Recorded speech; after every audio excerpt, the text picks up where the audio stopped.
আসসালামু আলাইকুম বন্ধুরা, আপনাদের সামনে একটি ভিডিও নিয়ে আসলাম। আজকে আমি আপনাদেরকে জানাতে চাচ্ছি যে প্রতিবন্ধী ভাতা কেন দিচ্ছে না। 2024 সাল সাবেক প্রধানমন্ত্রী শেখ হাসিনা পদত্যাগ করার পরে এখনও ভাতা দেওয়া হয়নি।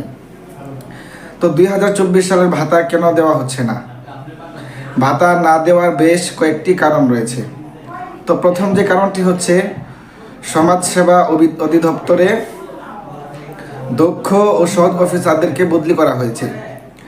বদলি করার কারণে কাজের গতি কমে গিয়েছে, যার কারণে ভাতা এখনো পর্যন্ত দেওয়া হচ্ছে না। তো দ্বিতীয় যে কারণটি রয়েছে, সেই কারণটি হচ্ছে সমাজসেবা অধিদপ্তরে বিভিন্ন স্তরে জনবলের অভাব রয়েছে।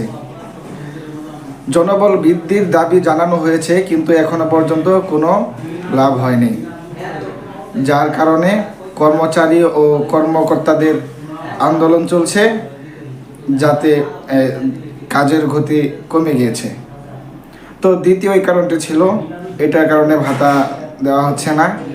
তৃতীয় যে কারণটি হচ্ছে, সেটা হচ্ছে নগদের সিকিউরিটি সিস্টেম দুর্বল থাকার কারণে আমাদের প্রতিবন্ধী ভাতা দেওয়া হচ্ছে না।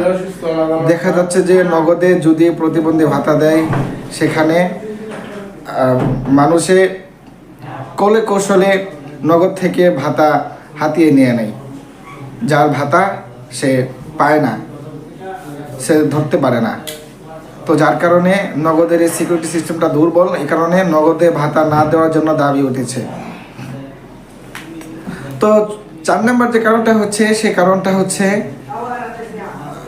লাইফ ভেরিফিকেশন করতে হবে।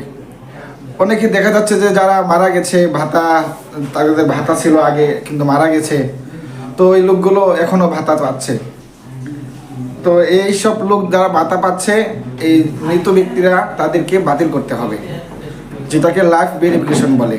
যার নামে ভাতা রয়েছে, সে নিজে গিয়ে সাইন করতে হবে, অথবা ওখানে উপস্থিত হয়ে তার নিজের বই তাকে জমা দিতে হবে।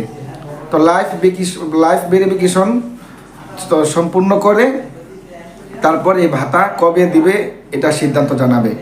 এখনো পর্যন্ত ভাতা কবে দিবে এই সিদ্ধান্ত দেওয়া হয়নি। আমাদের ধারণা ছিল যে অক্টোবর মাসে এই ভাতা দিয়ে দিবে।